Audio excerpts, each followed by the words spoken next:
Hi friends, வாழைக்காய் பஜ்ஜி எப்படி செய்கிறதுன்னு பார்க்கலாம். ஒரு பவுலில் 1 கப் கடலை மாவு, 2 ஸ்பூன் அரிசி மாவு,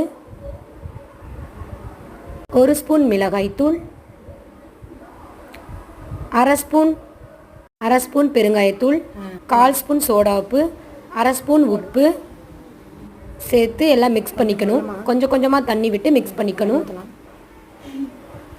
மாவு இந்த கன்சிஸ்டன்சி வரைக்கும் இருக்கணும்.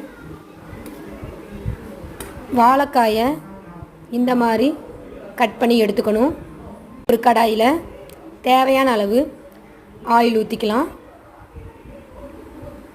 ஆயில் சூடானதுக்கப்புறம் மாவில் வாழைக்காயை இந்த மாதிரி டிப் பண்ணி எண்ணெயில் போட்டுடலாம்.